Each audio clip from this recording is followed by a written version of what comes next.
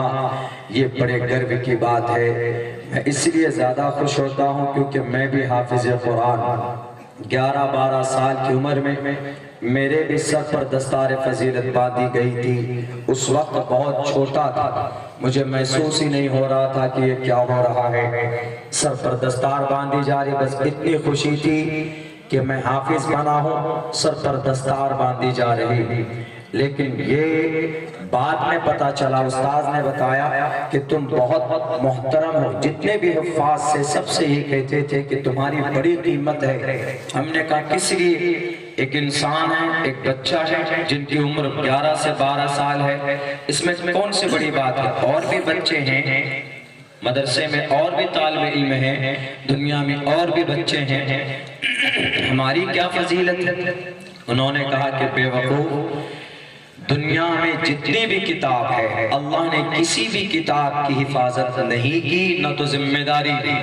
یہ صرف قرآن ایک ایسی کتاب ہے، تقریباً 350 کتابیں اللہ نے زمین پر نازل کی ہے، 350 صحیفے اللہ نے زمین پر نازل کیے، ان میں سے کسی بھی صحیفے کی حفاظت اللہ نے یوں نہیں کہا کہ میں دے رہا ہوں، میں نازل کر رہا ہوں، میں ہی اس کا محافظ ہوں، لیکن صرف قرآن ایک ایسی کتاب ہے، ایک ایسا کلام ہے، اللہ نے یوں کہا اِنَّا نَحْنُ نَزَّلْنَا الذِّكْرَ وَإِنَّا لَهُ لَحَافِظُونَ، کہ یہ ہمارا کلام ہے اور ہم ہی اس کو اتار رہے ہیں اور ہم ہی اس کے محافظ ہیں، ہم اس کی حفاظت کرنے والے ہیں۔ کیسے؟ تو ہمارے استاذ نے کہا کہ تمہارے سینے کو اللہ نے چنا، اللہ نے اپنے کلام کی حفاظت کے لیے ایک بچہ، ایک انسان، ایک مانو کے دل و دماغ کو چنا ہے حفاظت کے لیے۔ یہ بڑی فضیلت کی بات ہے، اور اللہ جس کلام کی حفاظت کرے اس کلام سے جو بھی انسان جڑے گا، اللہ جس کتاب کی حفاظت کرے اس کتاب سے جو بھی جڑ کر رہے گا، اللہ تبارک و تعالیٰ اس کتاب کے صدقے میں اس کی حفاظت کرتا رہے گا۔ فَلْيُقَالُ لِصَاحِبِهِ اَيْ لِصَاحِبِ الْقُرْآنِ يَوْمَ الْقِيَامَةِ اقْرَأْ وَارْتَقِي۔ دنیا میں کسی کو یہ سرٹیفکیٹ نہیں ملا ہے، کل قیامت میں سارے لوگ پریشان ہوں گے۔ ماں اپنے بیٹے سے کہے گے کہ بیٹا میں نے تمہیں پالا ہے، میں نے 9 مہینے تک تم کو اپنے کوکھ میں رکھا ہے، I need a نیکی for receiving the paradise، مجھے جنت میں جانے کے لیے ایک نیکی کی ضرورت ہے، پلیز بیٹے مجھے دے دو، میں جنت جانا چاہتی ہوں۔ وہ تو یہ جانا چاہیے تھا کہ بیٹا اپنا ایک نیکی کیا، اپنی کئی نیکیاں ماں کے قدموں پر لا کر رکھ دے گا اور کہے گا کہ امی تم کو جنت جانا ہے، لو میری نیکیاں اور جنت جاؤ۔ لیکن قرآن کے آدھار پر کل قیامت میں سارے رشتے ٹوٹ جائیں گے، ایک دوسرے کو دیکھ کر رشتہ ٹوٹے گا، بھاگے گا۔ یوم یفر المرء من اخیہ وامہ وابیہ وصاحبتہ وبنیہ لکل امرئ منہم یومئذ شأن یغنیہ وجوہ یومئذ مسفرہ ضاحکۃ مستبشرہ ووجوہ یومئذ علیہا غبرۃ ترہقها قطرہ اولئک هم الکفرۃ الفجرہ۔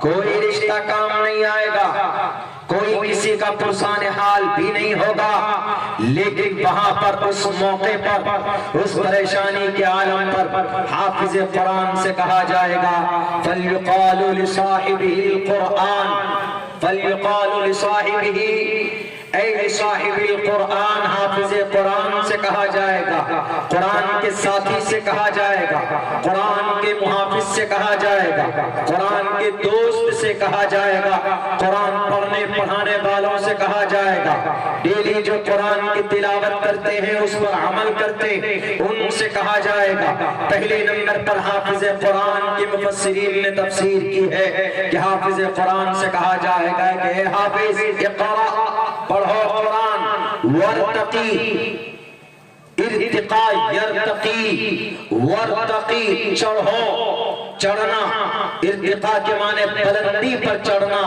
بلندی درجات پر چڑھتا جا، قرآن کریم کو پڑھتا جا، جیسے دنیا میں تم تلاوت کرتے تھے، دنیا میں تم نماز میں پڑھتے تھے، دنیا میں تم فجر کے بعد نماز کی تلاوت کرتے تھے اور شب برات کی مبارک راتوں میں تم پڑھتے تھے۔ آج شب برات کی رات ہے، بڑی مبارک رات ہے، اس رات میں بھی تم قرآن کریم کی تلاوت کرتے تھے، اسی انداز میں تم آج قرآن پڑھو اور جنت میں جاؤ، اکیلے مت بلکہ اپنے خاندان کے 10 ایسے آدمیوں کو دونوں ہاتھ سے پکڑ کر جنت میں ان کو لے کر جاؤ جن پر جہنم کی مہر لگ چکی ہے، جو جہنم میں جل رہے ہیں۔ یہ مقام، یہ مرتبہ کسی دنیا میں چیف منسٹر کو نہیں ملے گا کہ مرنے کے بعد چیف منسٹر دنیا میں تھا، ان کو یہ موقع دے دیا جائے، وہاں پر سب ہائے ہائے کر رہے ہوں گے۔ دنیا کے کسی پرائم منسٹر کو یہ موقع نہیں ملے گا۔ دنیا کے اندر کروڑپتی کا مالک تھا، بہت بڑا مالدار تھا، دنیا کے اندر جن کی حکمرانی چلتی تھی وہاں پر سب لوگ پسینے میں ڈوبے ہوئے ہوں گے، لیکن اگر کوئی خود بھی جنت جائے گا اور 10 حافظ 10 انسان کو جنت میں لے کر جائے گا تو وہ صرف یہ جن پہ آج جن کی سر پر دستار فضیلت باندھی گئی ہے وہ صرف حافظ قرآن ہے، جن کے لیے خصوصاً یہ پیغام اللہ کی طرف سے ہوگا، باقی دنیا کی کسی اور فرد کے حق میں یہ چیز نہیں ہوگی۔ میرے بھائیوں، بڑا مقام ایک حافظ قرآن کا۔ ہم دنیا میں تو ایسا محسوس ہوتا ہے کہ حافظ صاحب اگر ہم اپنے بچے کو بنا لیں گے تو بچہ ہمارا کیا کر لے گا؟ ارے بچہ آپ کو جہنم سے کھینچ کر جنت میں لے جانے کی سرٹیفکیٹ لے چکا ہے، اسی لیے بچوں کو حافظ قرآن بنائیے، حافظ قرآن بنائیں گے، دنیا کی فکر مت کیجیے کہ 10 سے 15 یا 20 ہزار روپے کمائے گا، کیسے زندگی پالے گا۔ اللہ نے آپ کو آپ کے بچے کو پیدا کیا ہے جو زندہ وہی رکھے گا، لیکن آخرت کی زندگی جو ہمیشہ کی زندگی ہے اس کے بارے میں سوچیے۔ ان کے ماں باپ کو جب روشن تاج پہنایا جائے گا کل قیامت میں تو لوگ پوچھیں گے کہ who is this person؟ اللہ کون ہے یہ؟ and this is کلو ان للو، دنیا میں کچھ نہیں، کوئی مقام نہیں تھا۔ تو اللہ کہے گا کہ ارے پاگل ہو، قاری عمران صاحب کے مدرسے میں ان کے یہ وہ ماں باپ ہیں جنہوں نے قاری صاحب کے مدرسے میں اپنے بچے کو حافظ قرآن بنایا تھا، یہ وہ والدین ہیں جن کو یہ روشن تاج پہنایا جاتا ہے۔ میرے بھائیوں، میری بات آج آپ کو لگ رہی ہوگی کہ یہ ہوائی فائرنگ ہو رہی، حدیث کے الفاظ ہیں، کل قیامت میں پتہ چلے گا کہ ان حفاظ کا کیا مقام اور مرتبہ۔ اسی لیے میں گزارش آپ لوگوں سے کرتا ہوں کہ اپنے بچے کو حافظ قرآن بنائیے، کیونکہ اس زمین پر قرآن سے محترم، قرآن سے مصدق، قرآن سے زیادہ بہتر کلام آج تک کوئی نہیں ہے۔ دنیا کے کسی بھی ملک میں چلے جائیں قرآن سے ملے گا۔ دنیاوی اعتبار سے اس کو پرکھنے کا ایک انداز یہ بھی ہے، دنیا والے بولتے ہیں کہ نہیں یہ قرآن فیک ہے، کیسے ہو سکتا ہے؟ دنیا میں 350 کتابیں اللہ کی طرف سے نازل کی گئی، وہ ساری کتابیں بدل دی گئی۔ قرآن بھی اللہ نے نازل کیا بھی 1450 سال پہلے، تو قرآن اپنی حالت میں کیسے باقی رہ سکتا؟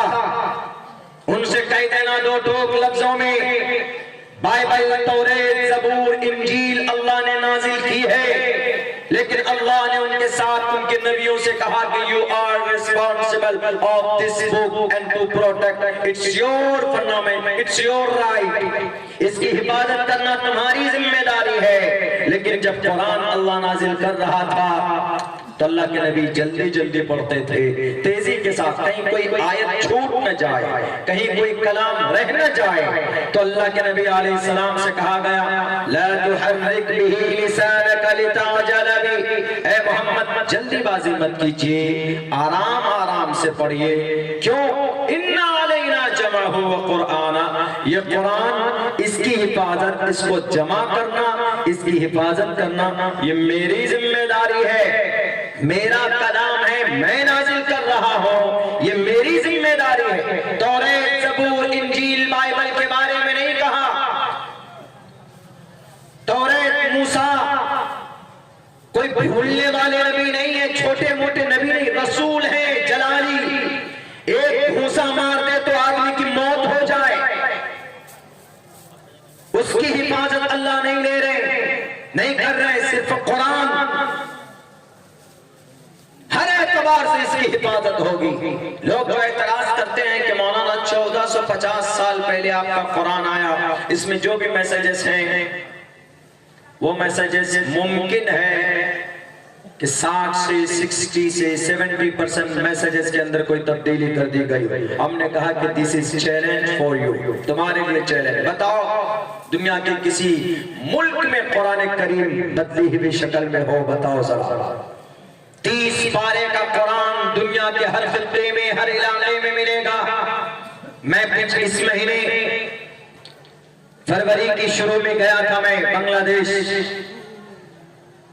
وہاں شوافی المسلک کے پروگرام میں بھی شریک تھا۔ میں نے وہاں پر ایک سوال پوچھا کہ how many chapters are there in our Quran in Bangladesh? This is کوشن۔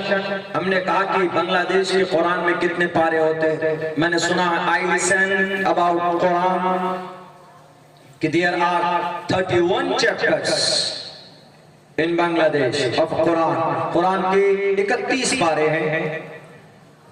ایک آدمی بول پڑا، شاید سچو تھا، بولا کہ مولانا is this possible? I have Quran only 30 chapters in my Quran. There is no 31 chapters of my Quran. ہمارے پاس ایسا کوئی قرآن نہیں ہے جس میں 31 پارے ہیں، 30 پارے ہیں۔ ہم نے کہا کہ نہیں، ہمارے ملک میں تو خدا بدل جاتا ہے، ہمارے ملک میں تو ایشور بدل جاتے ہیں، ہمارے ملک میں تو شاستر بدل جاتے ہیں۔ ہم نے کہا شری لنکا چلے جائیے، وہاں جس کو شیطان مانتے ہیں، بھارت میں اس کو خدا مانتے ہیں، اور بھارت میں جس کو شیطان مانتے ہیں، شری لنکا میں اس کو راکشس مانا جاتا ہے۔ وہ کون؟ وہ راون کے بارے میں آپ نے سنا ہوگا۔ ہم نے کہا کہ ایسا ہم نے سنا ہے، اور جتنے بھی انسائکلوپیڈیا ہے، بائبل ہے، امریکہ کا اٹھا کر دیکھ لیجئے الگ ہے، برٹش کا اٹھا کر دیکھ لیجئے الگ ہے، تلسی داس اٹھا کر دیکھ، تلسی داس کی رام چرتر مانس دیکھئے الگ ہے، رتناکر والمیک کے رامائن دیکھئے الگ ہے۔ ہم نے کہا کہ یہ ہمارا قرآن ہے۔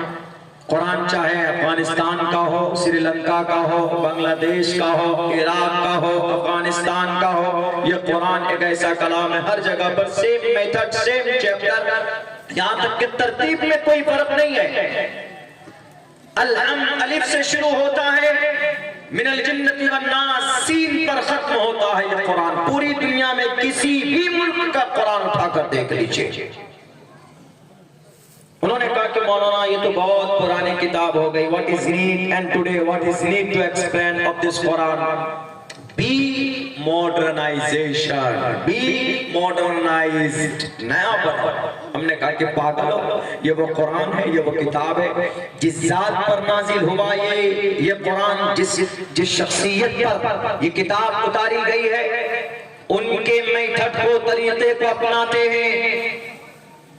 یہ تو نالائق جاہل ہیں جو خواہ بول دیتے ہیں کہ قرآن میں یہ آرڈر ہے، قرآن میں یہ ظلم ہے، قرآن میں یہ تشدد ہے، قرآن میں دنیا کی حقیقت ہے، دنیا کی۔ کوئی بولتا ہے تو مرچی لگ جاتی. مولانا ارشد مدنی صاحب بولے تو پیٹ میں درد ہوا. قرآن کی حقیقت لوگوں کے سامنے رکھے تھے انہوں نے. دلی کے اندر نہیں جانتے, اسی لیے وہ لوکیش منی جی اچھل پڑا 4 فٹ. مولانا کیا بول دیے؟ مولانا وہ بولے جو دنیا کی حقیقت ہے قرآن میں, قرآن کریم میں مرقوم ہے. قرآن کریم کے اندر has been mentioned in the Quran Kareem by Allah subhanahu wa ta'ala 1400 years ago. اللہ نے 1450 سال پہلے قرآن میں نازل کیا. آج دنیا کے مسائل قرآن کریم سے حل کیے جاتے ہیں. اقوام متحدہ جن کو ہم مانتے ہیں, دنیا والوں اگر تمہارا ضمیر زندہ ہے پوچھو اقوام متحدہ کے بانی اور مبانی سے, پوچھو امریکہ اور برطانیہ, روس, چائنا, فرانس, یہ 5 ملک ہیں جنہوں نے اقوام متحدہ کی باغ ڈور اپنے ہاتھ میں لی. اقوام متحدہ دنیا کا سپریم کورٹ ہے, وہ بھارت کا نہیں, دنیا کا. یونائٹڈ نیشن ان کو بولتے. اقوام متحدہ 185 ملک کے لوگ اس تنظیم میں ہیں, بھارت بھی ہے. اقوام متحدہ, اقوام متحدہ کی بنیاد کیوں ڈالی گئی؟ پوچھو ذرا, تاریخ پڑھو. اب سے پہلے میں نے یہ ہسٹری کبھی کہیں بیان نہیں کیا, آپ نے سنا نہیں ہوگا. آج پہلی بار آپ کے سامنے میں یہ تحقیق رکھتا ہوں. مجھے خود بڑا تعجب ہوا تھا جب میں نے پڑھا تھا کہ یار اتنی بڑی حقیقت ہے. یہ لال پروجیکٹر لوگ 1.5 آنکھ والے بابا مائک پکڑ کر بولتے ہیں کہ اسلام کا مطلب نماز پڑھو, قرآن پڑھو, باقی جو من میں آتا ہے وہ کرو. ارے قرآن وہ کتاب ہے جس میں اللہ تبارک و تعالیٰ نے دنیا کے الجھنوں کا سلجھاؤ پیدا کیا, بتا کر کے رکھا ہوا. دنیا کے مسائل کا حل اللہ تبارک و تعالیٰ نے قرآن کریم کے اندر بیان کیا. پوچھو اقوام متحدہ کے ان خداؤں سے کہ اقوام متحدہ کی بنیاد کیوں ڈالی گئی؟ 1949 میں 1939 سے لے کر 1945 تک جو دوسری جنگ عظیم ہوئی ہے, اس دوسرے جنگ عظیم میں سیکنڈ ورلڈ وار جو ہوئی دنیا کے اندر 68 لاکھ یہودی لوگ گیس کے چیمبر میں ڈال کر دفن کر دیے گئے, فنا کر دیے گئے. اس کے بعد انہوں نے دیکھا کہ یہ اگر ایسا ہوتا رہا تو یہودی اس دنیا سے مٹ جائیں گے. کسی نہ کسی سمسیا کا سمادھان ہونا چاہیے, کوئی نہ کوئی تنظیم بننی چاہیے, کوئی نہ کوئی ایشو سامنے آنا چاہیے, طریقہ سامنے آنا چاہیے کہ جس سے دنیا کی انسانیت کو ان کا حق مل سکے, مظلوموں کو حق مل سکے اور جنگ نہ ہو. یہ طریقہ لانچ ہونا چاہیے. انہوں نے نبی پاک علیہ الصلوۃ والسلام کی زندگی اٹھا کر کے دیکھے. آپ علیہ الصلوۃ والسلام 20 سال کی عمر میں آپ نے ایک ایسی تنظیم بنائی تھی جس کو دیکھ کر یہودیوں نے اور کرسچنوں نے اپنے اس اقوام متحدہ کی بنیاد ڈالی. کہیں اور سے نہیں لیا ہے, یہ کہیں اور سے نہیں اقوام متحدہ کو پریرنا لے کر اس کو بنایا گیا. صرف اسلام کے پلیٹ فارم کو پڑھ کر یہودی جتنا قرآن پر ریسرچ کرتے, اور جوڈائزم جتنے قرآن کریم کے اوپر غور کرتے ہیں, چونکہ ہم سے زیادہ, آپ سے زیادہ اگر ان کا دماغ اور ان کی ریسرچ اور ان کو یقین اگر کسی چیز پر ہے تو اللہ کے اس قرآن کریم کے اوپر. میں نے رات بھی بیان کیا تھا کہ قرآن میں سائنس بھی ہے, قرآن میں ڈاکٹریٹ بھی ہے, قرآن میں اکیڈمک کوالیفیکیشن بھی ہے. اگر کچھ لوگ اعتراض کرتے ہیں کہ قرآن صرف تلاوت کی کتاب ہے, قرآن صرف برکت حاصل کرنے کی کتاب ہے, قرآن صرف شفا کی کتاب ہے, قرآن کریم تلاوت کر کے حافظ بن کے ہم صرف جنت کے حقدار بن سکتے ہیں, اور لوگ الزام لگائیں گے پھر کہ قرآن تمہاری مذہبی کتاب ہے, قرآن میں ماڈرنائزیشن نہیں, قرآن میں ڈاکٹریٹ نہیں, قرآن میں سائنس نہیں. تو میرے بھائی کو یہ غلط فہمی ہے. قرآن تمام دنیا کے مسائل کا حل اپنے اندر رکھتا.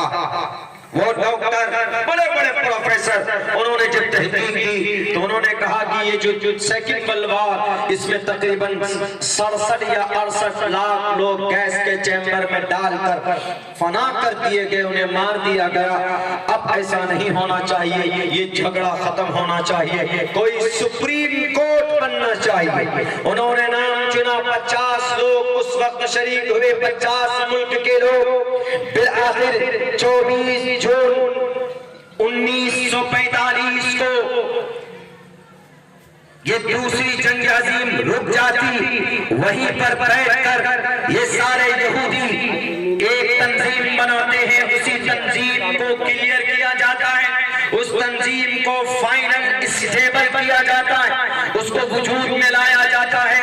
24 اکتوبر 1945 کو اقوام متحدہ کی بنیاد ڈالی جاتی، اور اقوام متحدہ کا بیسک ان کے بنیادی کیا اغراض ہیں، کیا مقاصد ہیں؟ بیسک مقصد یہ ہے کہ انسانوں کو ان کا انصاف ملے، مظلوموں کو ان کا حق ملے، اور اس زمین پر جنگ نہ ہو، جن پر ظلم ہو رہا ہے ان کے خلاف، ان کے پیچھے کھڑے ہو کر ان کو ان کا انصاف دلایا جا سکے۔ یہ 3-4 اغراض و مقاصد اقوام متحدہ کے۔ یہ چیز کہاں سے حاصل کی؟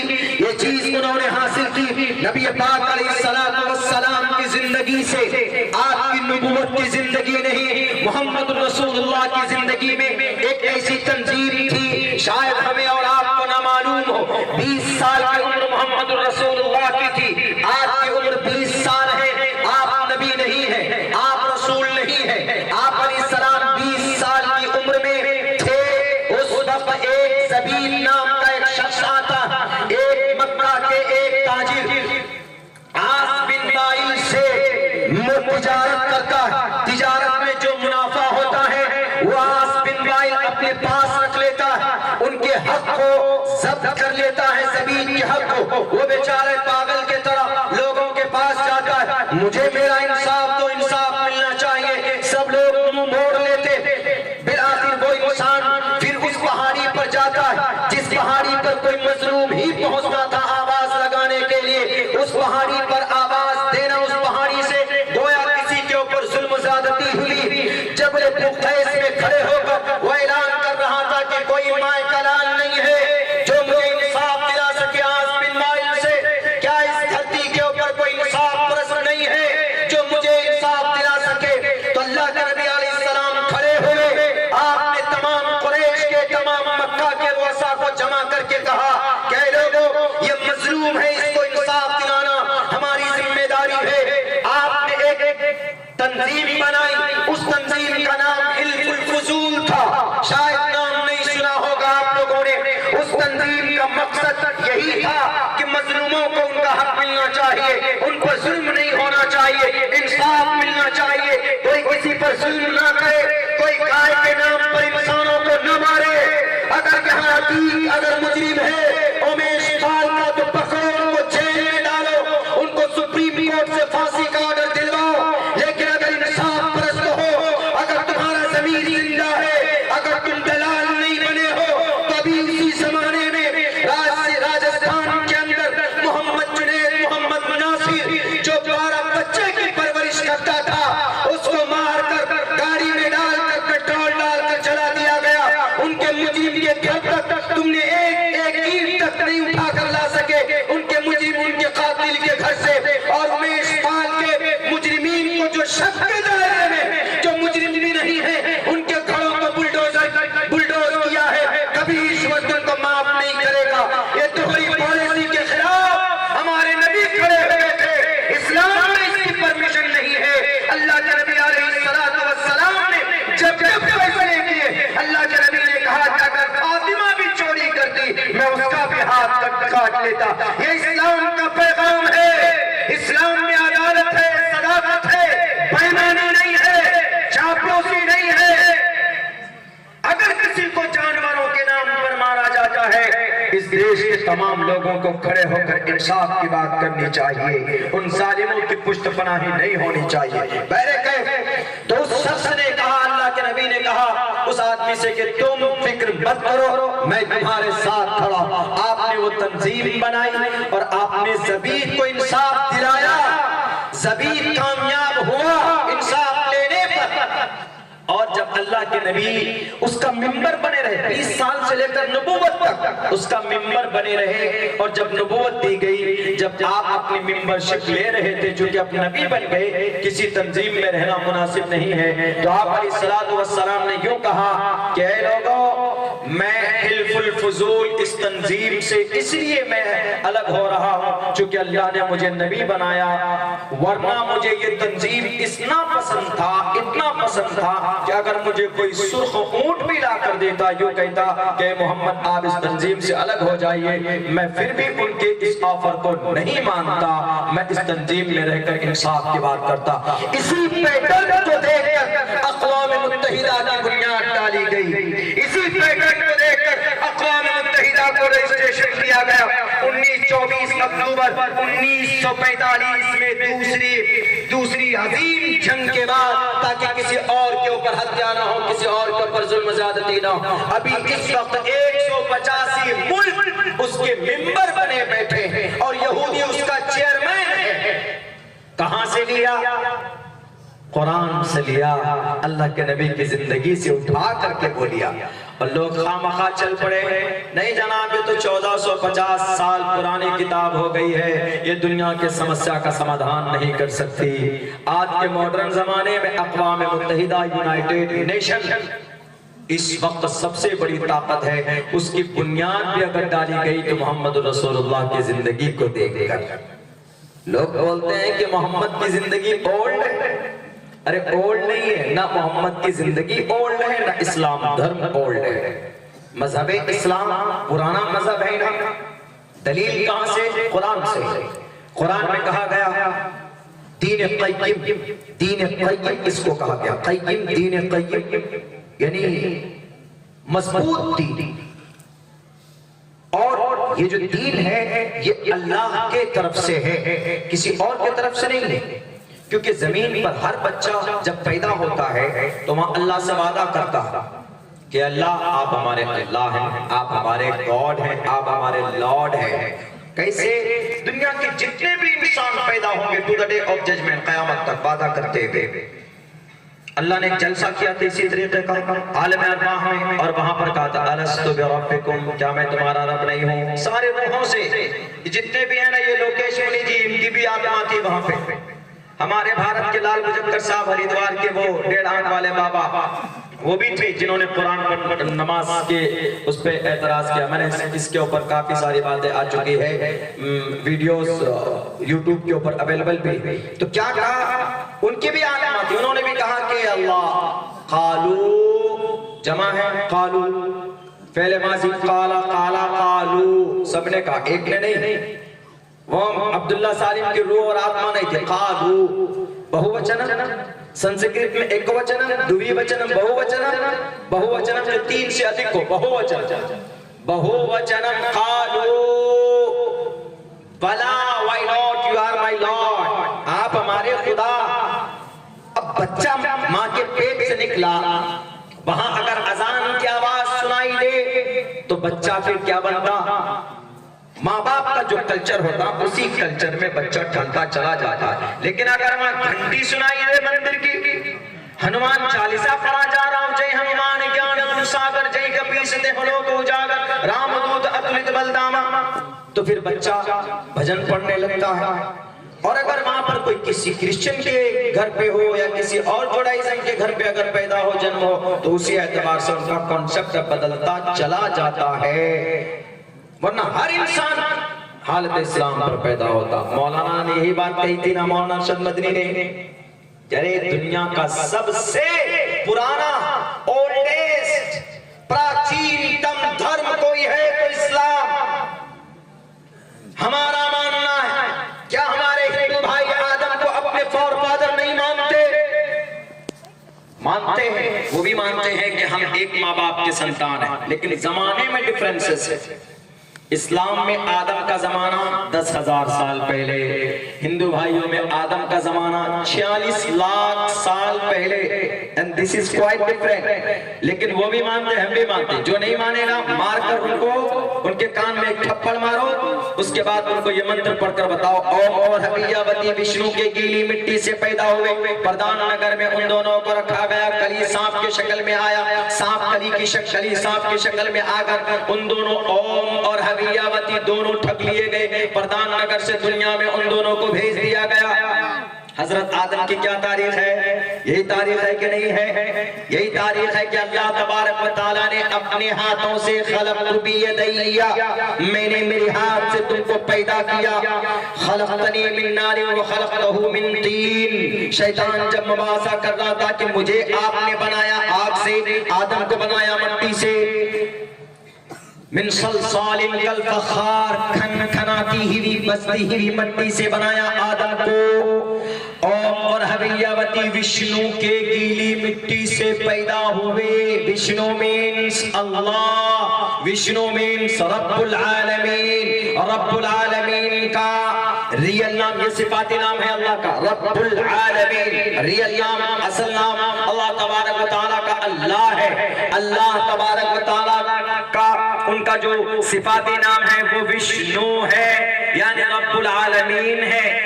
وشنو گیلی مٹی سے پیدا کیے آدم کو، اس زمین پر کیوں بھیجے گئے؟ نافرمانی کی۔ اوم، آدم سے اوم کا لفظ استعمال ہے بھوشیہ قرآن میں، اوم، اوم آدم سے اوم، ان حوا سے حبیبتی، حبیبتی اوم اور حبیبتی یعنی ہسبینڈ وائف، وہ دونوں پردان نگر سے باہر بھیج دیے گئے اور کلی دوبارہ ٹھگ لیے گئے۔ اماں حوا اور آدم کیسے ٹھگ لیے گئے؟ شیطان نے آ کر اماں حوا سے کہا کہ madam and you have to take it، اس کو کھا لو اور ہمیشہ کے لیے یہی رہو گے۔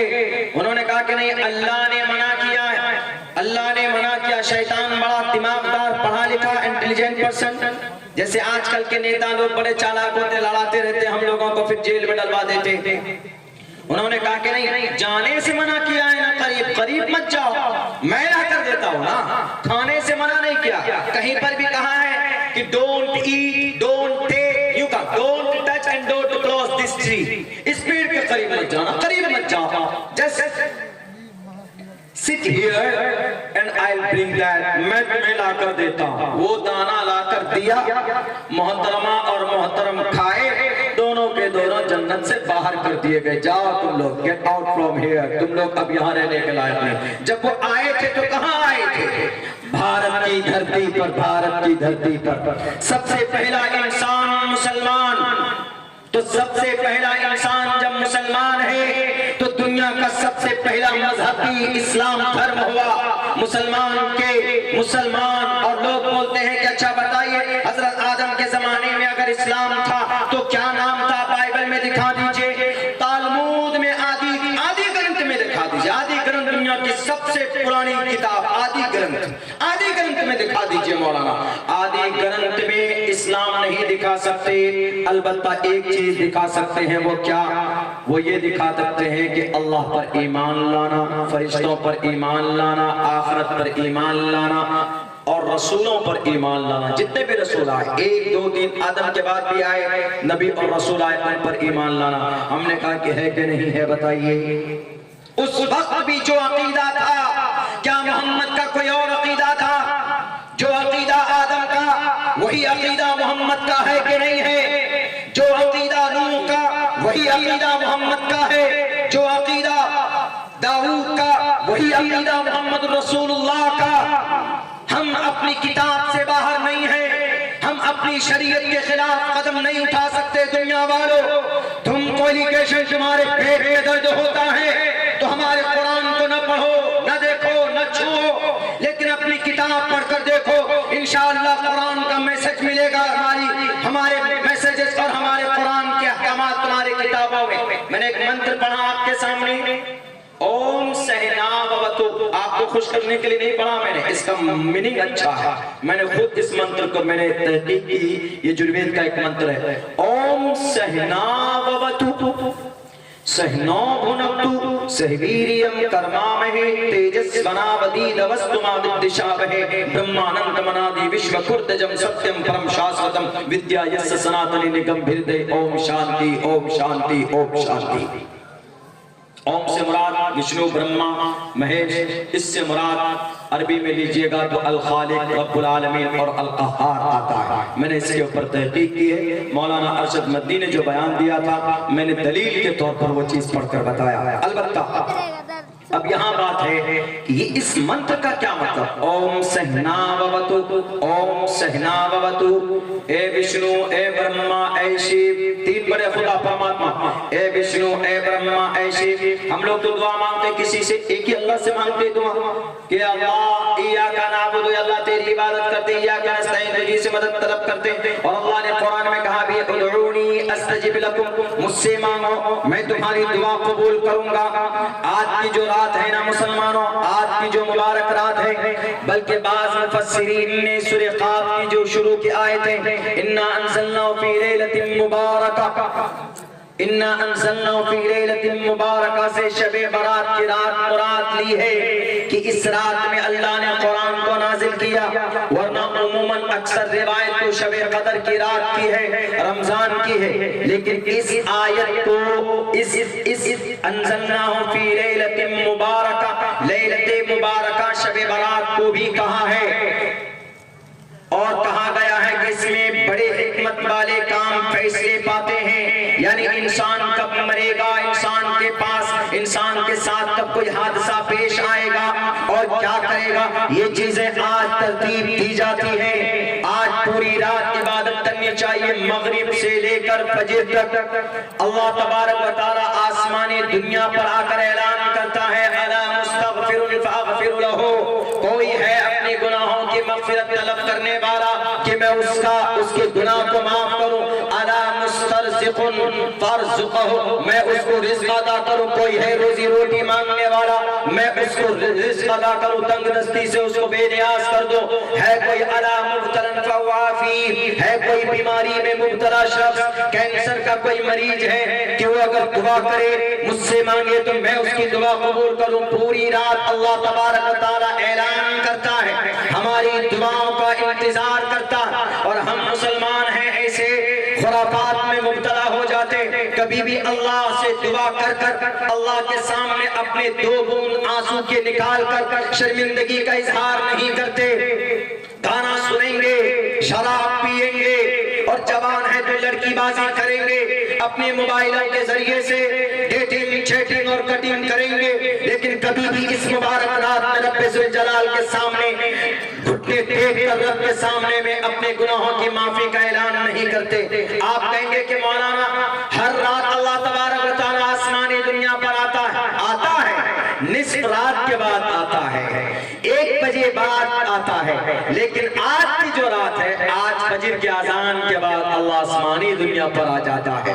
فجر سے لے کر اگر کوئی رات کو جاگنے کا عادی نہیں ہے، 1-2 بجے رات کو نہیں جا کر عبادت کر سکتا، تو مغرب سے لے کر عشاء کے بیچ بھی عبادت کر کر وہ اپنے رب سے دعا کر سکتا، مغرب عشاء کے بعد بھی کثرت عبادت کر کر اس رات میں عبادت کی کوئی وہ متعین نہیں ہے کہ نفل ہی پڑھو، قرآن پڑھنا آتا ہے قرآن تلاوت کرو، نفل پڑھنے کا شوق ہے نفل پڑھو، اور گھر کے اندر بھی کبھی کبھی عبادت کرو تاکہ گھر کے اندر اللہ تبارک و تعالیٰ کا نام لیا جائے تو شیطانی بلاؤں سے محفوظ ہو جائے۔ میرے بھائیو آج مبارک رات ہے، آج اس مبارک رات میں بہت مبارک جگہ پر آپ لوگ بیٹھے ہوئے ہیں کہ اس جلسے دستار بندی میں علماء کرام کا بیان آپ لوگوں نے سنا ہے، اور جو بچا کچا حصہ ہے اس میں بھی جب آپ اپنے گھروں کو جائیں گے تو مسجد میں جا کر یا گھر میں جا کر کثرت عبادت میں گزار دیجئے، انشاءاللہ تبارک و تعالی۔ یہ جو زمین پر ظلم و زیادتی ہو رہی ہے، یہ جو زمین کے اوپر وبا آیا ہوا ہے، تمل ناڈو میں لوگوں کو ابھی گاجر مولی کی طرح کاٹا جا رہا، آپ کے بنگال اور آپ کے بہار اور آپ کے جھارکھنڈ کے لوگوں کو وہاں کے بڑے منترانے سے یہ آدیش آیا کہ کوئی بھی ہندی شخص یہاں نظر نہیں آنا چاہیے، یعنی ہندی بولنے والا اگر آئے گا تو 20 مارچ سے پہلے نکل جاؤ، نہیں تو ان کا خاتمہ کر دیں گے۔ یہ ان کا اسٹیٹمنٹ انلیگل ہے، حالانکہ قانون اور سمویدھان کی نظر میں جب سب برابر ہے، آرٹیکل 24-14 کے اندر equality before law اور the equal protection of the laws within the territory of India صاف لفظوں میں کہا گیا۔ آرٹیکل 21 میں کہا گیا protection of our life and personal liberty۔ کیا تمل ناڈو کے اسٹیٹ یہ سی ایم صاحب آپ کو آرٹیکل 14 اور 21 نظر نہیں آتے؟ کیا خدا بن گئے اس دھرتی کے 5 سال کے یہ سی ایم بنے ہو؟ وہ جو خدا ہے اس کو بھی نام جو لیتا ہے اس کو بھی کھلاتا ہے، جو اس ایک کو چھوڑ کر 33 کروڑ پتھر کو پوچھتا ہے وہ رب اس کو بھی کھلاتا ہے۔ اسی لیے 5